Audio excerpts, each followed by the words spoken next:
morning. Welcome to the Unitarian Universalist Fellowship of the Rappahannock. My name is Molly Hutchison, and I will be your service leader today.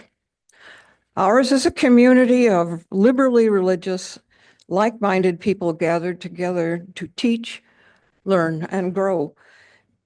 We grow in our faith, and we serve our local communities. This morning, we will join in a celebration to recognize the gifts given to us by flowers and learn the history behind the treasured Unitarian tribute. We light this chalice as a symbol of our faith. The oil used as fuel by many ancient cultures was from a plant they used olive oil.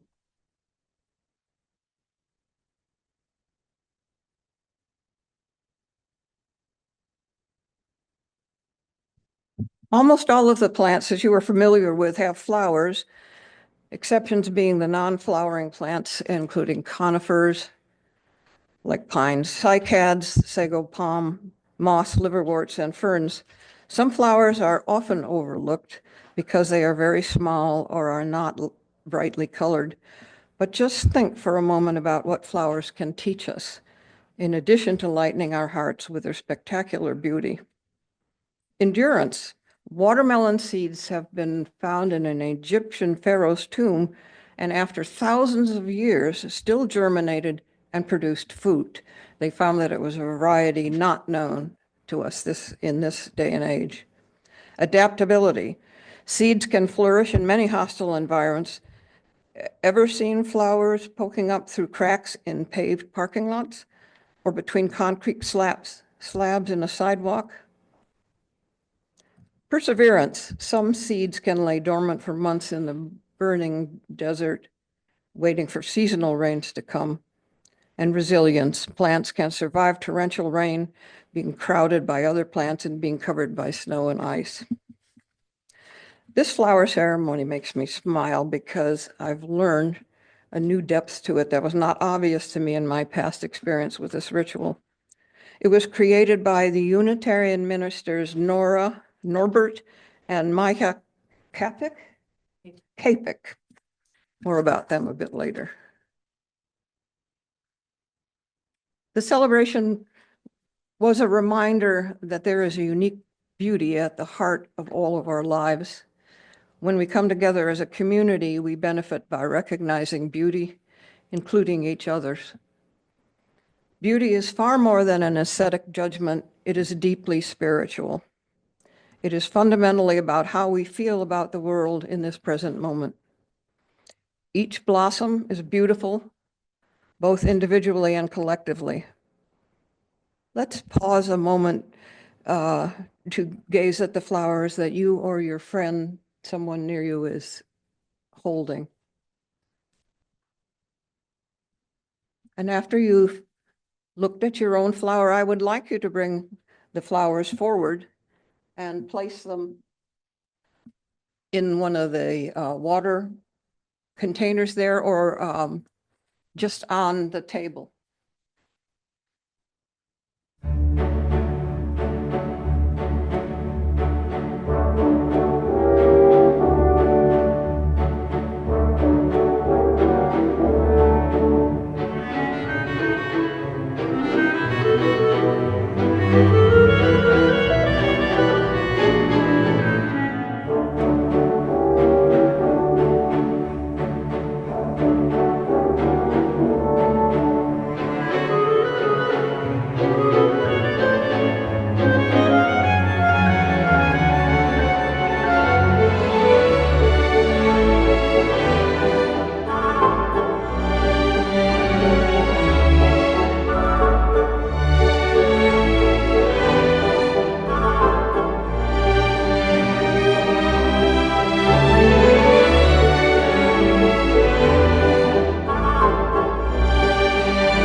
Now, why don't we do the same with one another?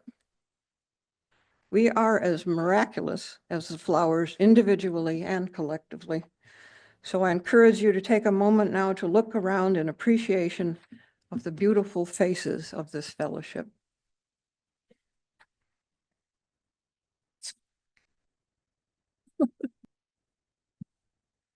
Marley, do you have a reading for us?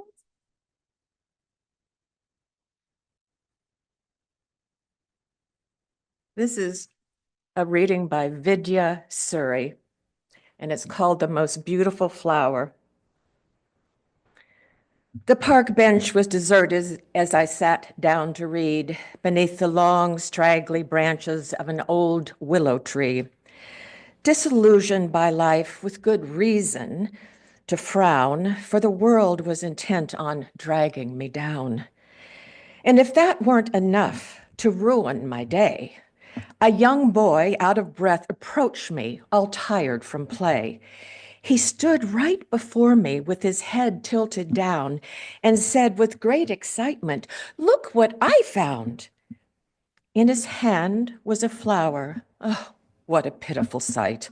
With its petals all worn, not enough rain or too little light. Wanting him to take his dead flower and go off to play, I faked a smile and then shifted away. But instead of retreating, he sat down next to my side and placed the flower to his nose and declared with overacted surprise, "It surely smells pretty and it's beautiful too. That's why I picked it. Here, it's for you." The weed before me was dying or dead, not vibrant of colors, orange, yellow, or red. But I knew I must take it or he might never leave. So I reached for the flower and replied, "Just what I need." But instead of him placing the flower in my hand, he held it midair without reason or plan. It was then that I noticed, the very first time, the weed-toting boy could not see. He was blind. I heard my voice quiver, tears shone in the sun as I thanked him for picking the very best one. "You're welcome," he smiled, and then ran off to play, unaware of the impact he had on my day.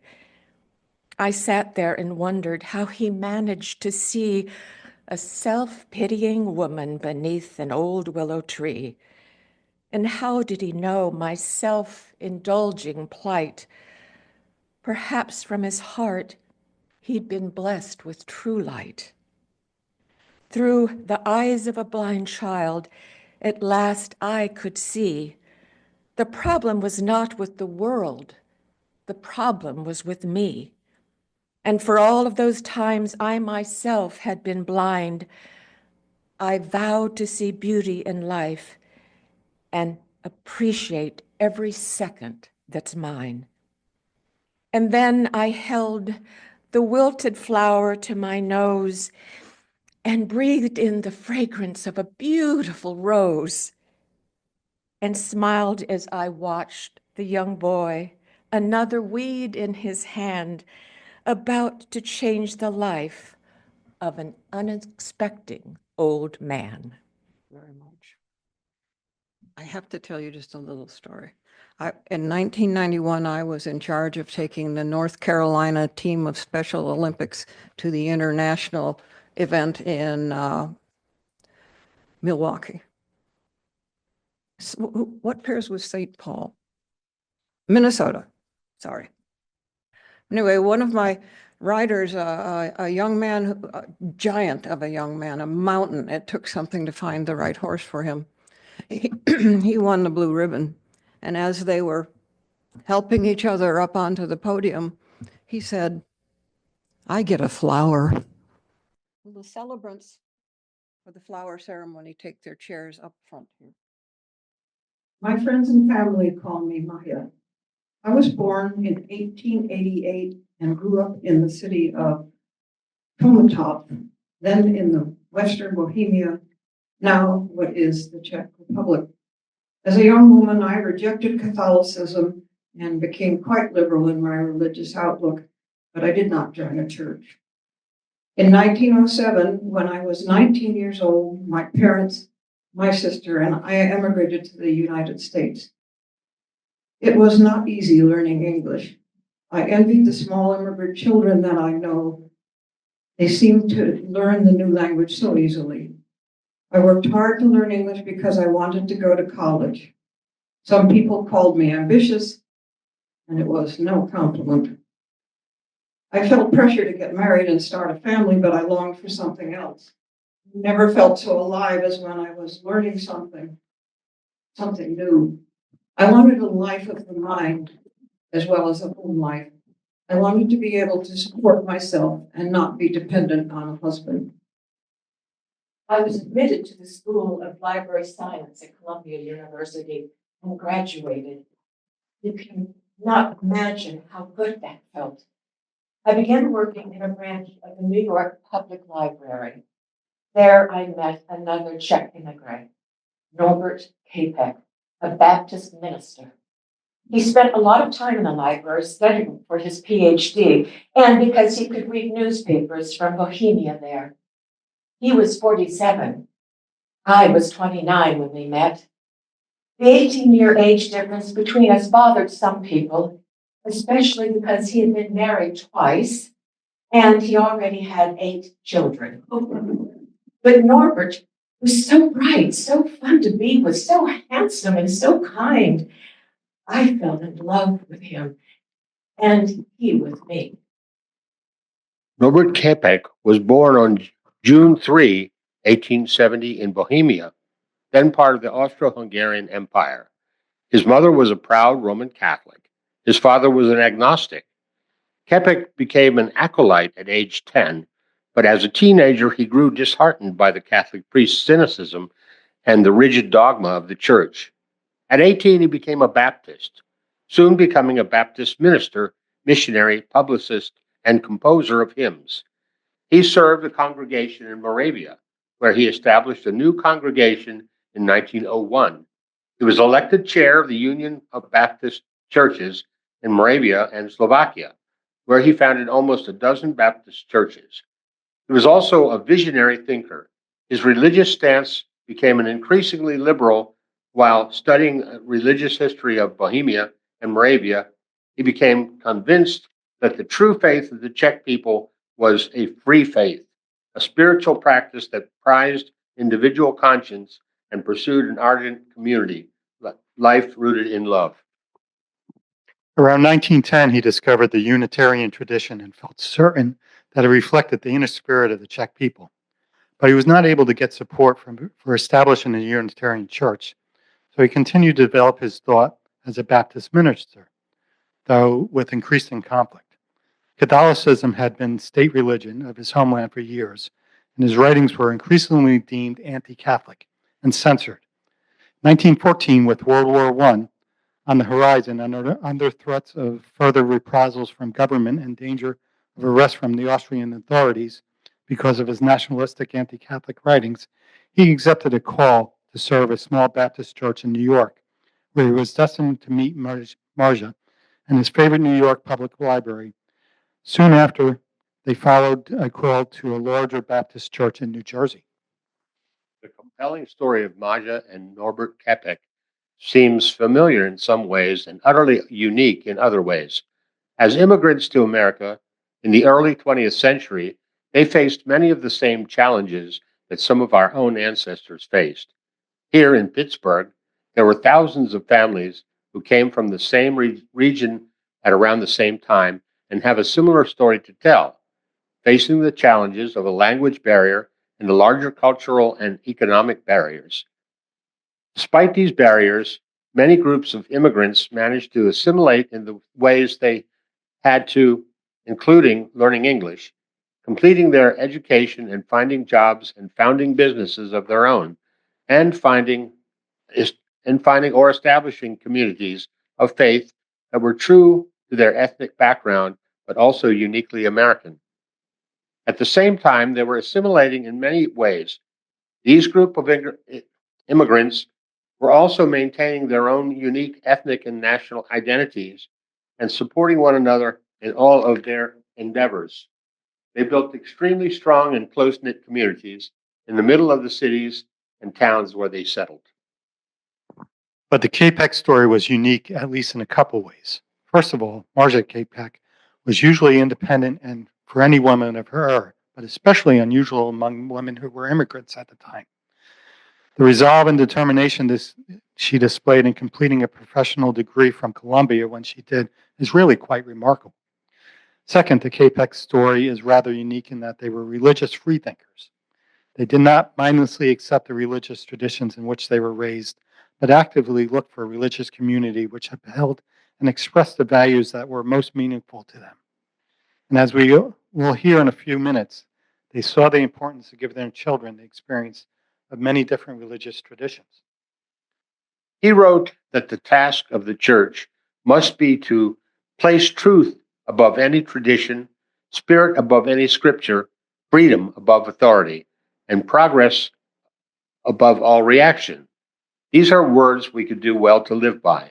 Truth above any tradition, spirit above any scripture, freedom above authority, and progress above all reaction. Norbert Čapek defined religious education as an endeavor to awaken the inner forces of the child and teach them how to organize, harmonize, and adapt them to the ever-changing influences which come to them from outside. And the Čapek's God was not a God of vengeance. It was not a hurler of thunderbolts.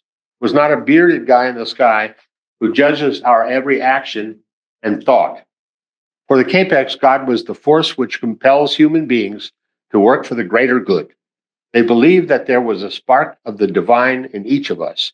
Norbert Čapek wrote that we light that spark of God within ourselves when we serve others and bring a bit of glow and joy to other people's lives.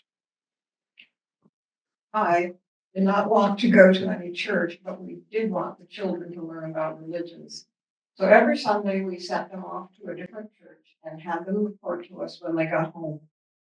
One day in 1920, the children attended the Unitarian church in East Orange. When they came home and told us what they had learned at the Unitarian church, we were astounded. We said, my goodness, this is different. This is how we think about religion. We must investigate this church for ourselves. Well, after our first visit, it did not take long for us to see that this was our church home. In January 1921, we signed the membership book of the Unitarian Church in East Orange and became Unitarians. That year, we were able to return to our country and we started a Unitarian church in Prague. The American Unitarian Association provided us with lots of encouragement and a little money. We first rented space wherever we could, and once again, Norbert was a popular preacher. Within a year, we were ready to officially open the church. 1,200 people showed up to celebrate. Over a period of 20 years, the congregation grew to over 3,000 members. And on Tuesday evenings, 700 gathered to hear the sermon a second time and to discuss it. In June 1923, as the congregation, per Unitarian custom in the U.S., was preparing to take a summer holiday from worship, Čapek wanted a ritual for his diverse community. He had persons of all social classes with varied ethnic, educational, and religious backgrounds. At the time, many Unitarian churches still practice Holy Communion, but he knew that wouldn't be a ritual of unity for his congregation. He needed a ritual that was without other religious association and accessible to everyone. Čapek turned to the beauty of the countryside. Mája, looking out the window one day, commented on the beauty of the flowers that transformed the war-torn landscape and filled her with hope. He then decided to create the Flower Communion. On June 24th, 1923, he invited everyone to bring a simple flower from the garden, the fields, the roadside, and place it in a large vase as they entered the church. Čapek preached about their common unity in heartfelt fellowship, a unity grounded in the shared purposes as they fashioned a community knit together by simple friendship and shaped by divine love. He reminded them that each of the gathered flowers had unique needs to grow and flourish, as well as unique beauty and gifts to offer. Then he encouraged the congregation to come forward, each taking a different flower than the one they'd brought. These were to be taken home, and in doing so, he asked them to imagine themselves carrying home and caring for the needs of one another, noticing this and celebrating the beauty of one another and regarding with awe the God-given glory of their fellow congregants. A simple ritual where at the time it is said that the most dry and nationalistic members were moved and many an eye brightened to tears. This year marks the 102nd anniversary of the Flower Communion. The congregation ordained me into the ministry in 1926. My ordination was important to the congregation, and it was important to me. I had never seen myself as just the minister's wife, and my ordination made it official that what I was doing was indeed ministering. It is not bragging to say that we were always co-ministers, but now it was real. For nearly 20 years, Čapek preserved his vision, though not without some turmoil. There was friction at times with more conservative and perhaps envious Catholic and Protestant churches, as well as occasional episodes of infighting within the congregation amid bouts of financial desperation. Still, the Unitarian Church in Prague was at one point the largest Unitarian congregation in the world. It was a church that was willing to take risks, to make tough decisions, to bear disappointment, and to build a new way. First by building a church, and that church could be built up in the world. World War II was a turning point for the Čapeks, as it was for many families, because they had one foot in the new world and another in the old. And it was even more complicated and painful. But it was at least in part the Čapek's Unitarian faith that compelled them to be active participants in the events surrounding World War II, rather than passive observers. It was because they believed that good was ultimately stronger than evil, and that it was great gift, that great responsibility of each person to embody this greater good. It was because of this heartfelt belief that they were able to face evil and work to overcome it. They were able to face evil and work to overcome it.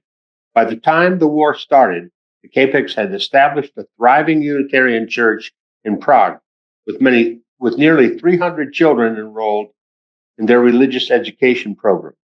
The church sponsored an extensive counseling program that included classes for expectant parents, marriage counseling, and conflict resolution courses, and counseling for those who were suffering the loss of a loved one. The Nazis saw Norbert Čapek as a threat because of his views on religious freedom and the fact that he was so influential with a large group of people. When the Germans marched into Prague in March of 1939, they rounded up 5,000 Jews, intellectual leaders, and journalists. Čapek was not among those first group of arrestees.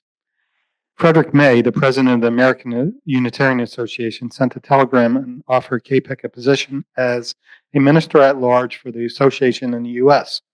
But it was too late for Čapek, was already fully committed to seeing things through to the end in Prague, and the Nazis already had him in their sights. It's hard for me to talk about what happened next in our lives. Nazi Germany invaded and occupied Czechoslovakia in 1938. In early 1939, Norbert and I decided that I should go to the United States to speak to Unitarian churches across the country about the situation and raise funds for relief work in Czechoslovakia. American Unitarians told him he could have a job in Boston if he wanted it, to escape the Nazis. He thought about it. We talked about it. But in the end, Norbert decided that he had to stay.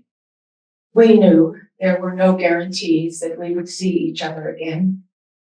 Oh, it was such an emotional time, so difficult for all of us. After 2 decades of sharing daily life and building a church together, and we were true partners, and we loved each other so much. But our call to ministry required of us our love in a different form, a larger form. It required a sacrifice of us. And so I went On my lecture tour in the United States, though it soon became clear that I would not be able to return to Czechoslovakia, the loneliness was nearly unbearable. I missed Norbert so much, and I worried about his safety.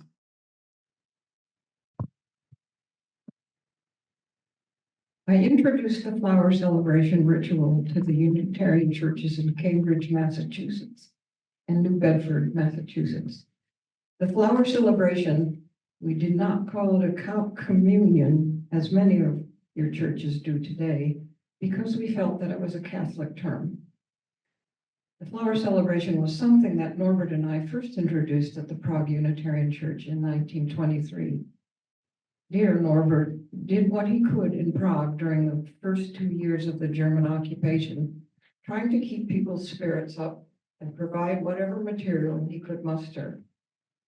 When he turned 70 on June 3rd, 1940, his congregation planned a festive celebration. More than 700 persons came, including noted guests from other churches and many organizations. More than 100 congratulatory letters and telegrams arrived.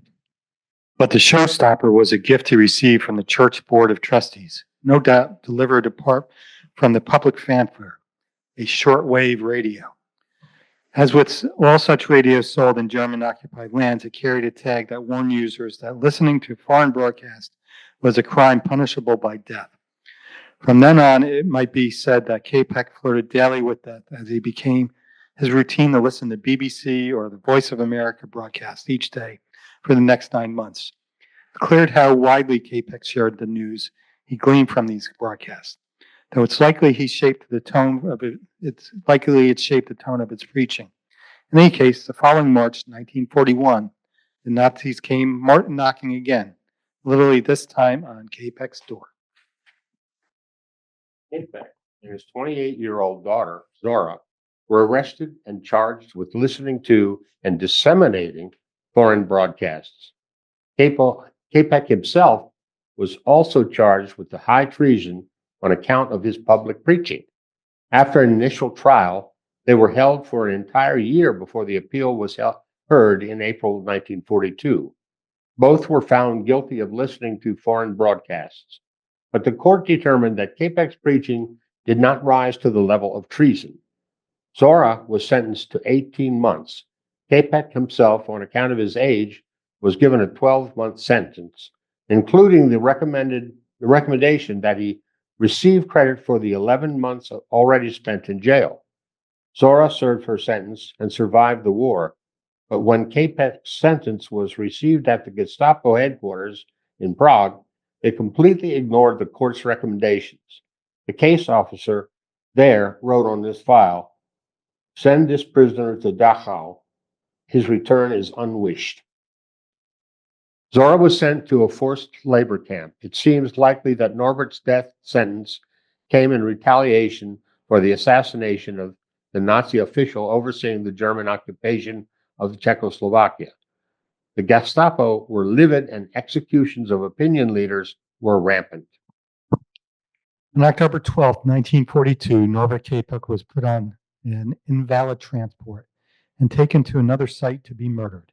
Stories were told that the Dachau Čapek celebrated his final flower communion, inviting many of his fellow prisoners who were drawn to him to find whatever bit of green beauty, whatever glimpse of awe or echo of life could be found in the prison yard, and to make a simple pile, no vase this time. Then to tell yet one more time about the inherent dignity of each person, the grand and glorious reach of God into the human soul, and the joy, the true freedom that is born of human community when care is genuine and love is real. And finally, to invite those gathered around him to retrieve some shabby bit from the motley pile transfigured into priceless treasure. And it is not clear to this day how he died.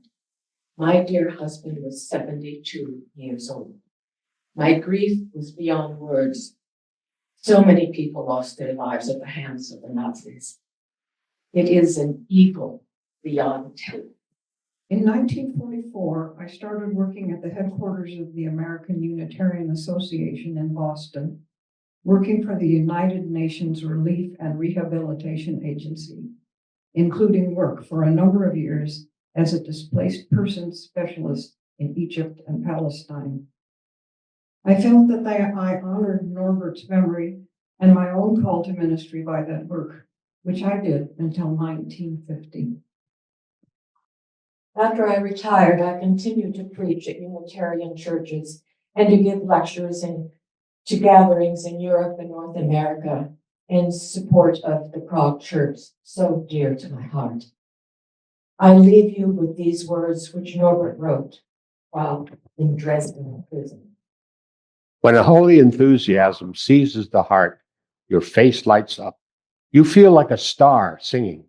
Your very soul, hearing your song, is radiant. And it will be again. With the sun on our brows, enthusiasm will bloom once more. With paradise in our hearts, clouds will disappear and the sun's rays bring the earth back to life. The sun of your hope will shine again along the dangerous narrows of your life, bringing warmth and light and the air of freedom, peace, and happiness. It was and will begin. Flower celebration is the wonderful ritual that the Čapeks gave to our religious tradition, a reminder of the beauty and dignity and importance of each and every human being. Today, as we take part in this ritual, let us remember Mája and Norbert Čapek, their great sacrifice and their enduring love. So, in order to give the history, as you could see, we have changed things around, but I thought it was really important to understand where this celebration came from.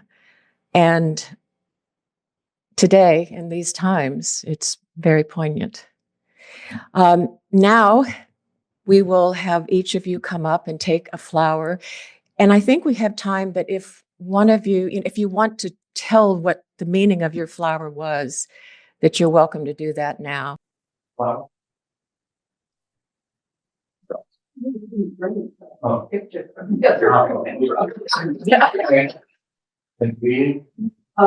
I just love daisies. That's what I wanted to hear. I thought it was a daisy, but I didn't know whether it would, it might have some other name, because I'm pretty ignorant about flowers. Thank you.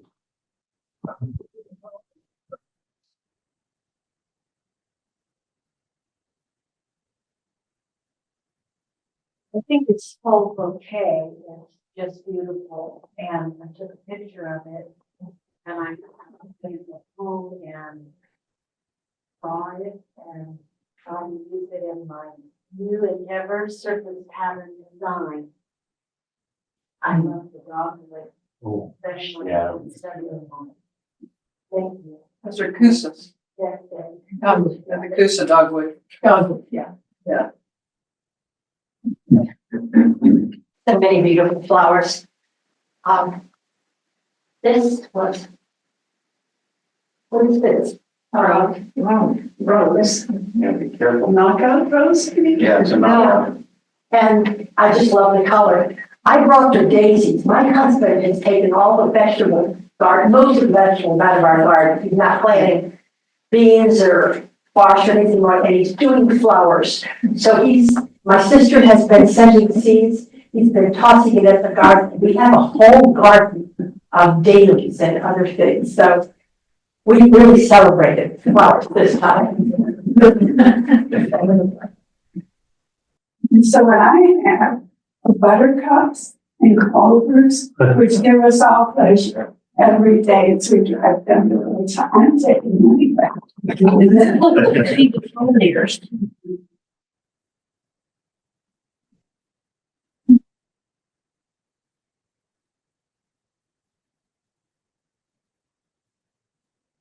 I pick a pine cone. Who brought the pine cone? Well, I find them special. Thank you. They have pine trees in Dachau. So that would have been some of the things I could have picked up for that celebration. They're also very meaningful because of all the seeds Yeah. that they carry. And I know that because I have loblollies in my yard. And I have 1,550,000,000,000 pine cones every year. Oh, I can relate. And seedlings. I'd say pine cones you'll see in old, in etchings in stone from all the way back to Babylonia, where the king would be holding a pine cone. He would dip it in holy water, whatever they would consider, and then spray it out over the people.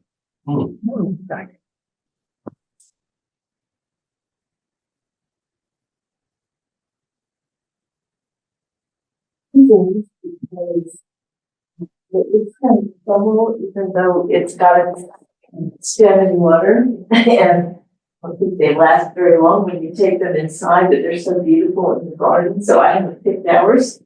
I just left them out there, well, never gone, but they stayed for a while. And the flowers that we bought, this one was a volunteer around our drain pipe. And the splash guard.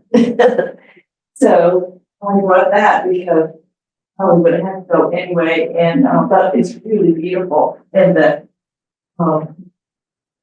hydrangeas are just beginning to turn blue, so I got this. They remind me of water.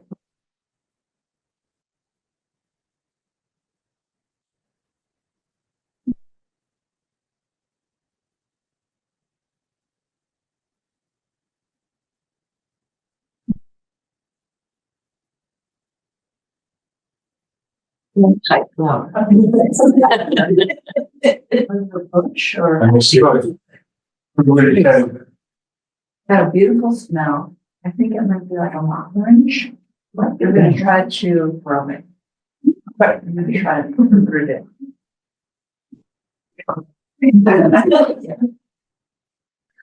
This was my grandmother's favorite color. And when I was living from dad's in Korea, and I had this distinct memory of walking from her house to my friend's house. And the whole way I was practicing how to say yellow, because I would always say yellow, yellow, yellow. And that's such a thing. I can say yellow now. Was her name Stella? That's Stella Dior. Oh, is it? Stella Dior, David. Oh, it's beautiful. It's beautiful. Carolyn picked this out for me this morning and took the time to tell me what it is. It's a sweet wedding. And the significance for purposes of today is that it evolved first in Eastern Europe. Oh, I'm gonna take Happy birthday, Carol. Yeah.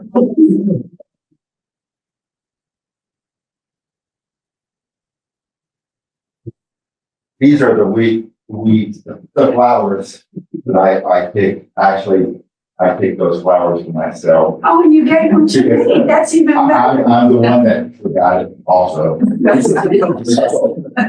So I don't know if anybody wants these. I feel kind of bad, like, oh.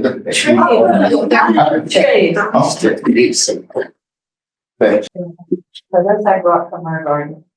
It's Oxford, Alton, and the digital. From the digital,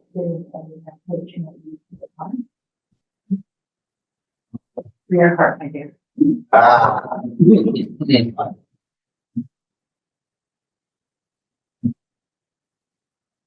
I was eyeing these pink ones. They, I don't know. They sort of remind me of bachelor buttons. So they have furry edges. I planted some in my garden in my yard, and 2 years ago, but they just came out this year. Because I don't know what Favorite flower ever. Mine have not come in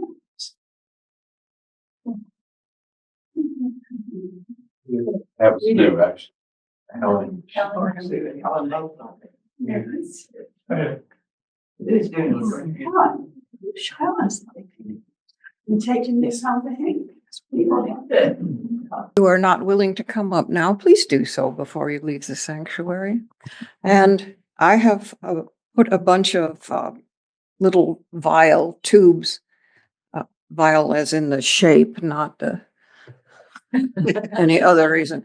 And you can fill it full of water at the bowl there and poke your flower down into it so that it might make its way back home even better.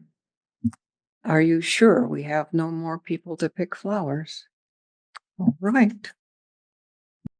As our service comes to an end, you may sit if you like, and we extinguish the chalice.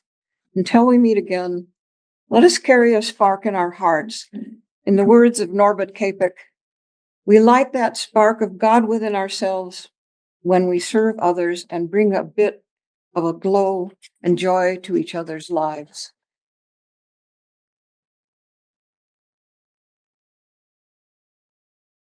In a world where division and isolation can so easily take root, the flower celebration offers a gentle but powerful counter message that differences are not something to fear, but to celebrate. Our community is not just a gathering, but a weaving together of lives and stories. As in a garden, true beauty is found not in uniformity, but in its rich, wild diversity. May it be so.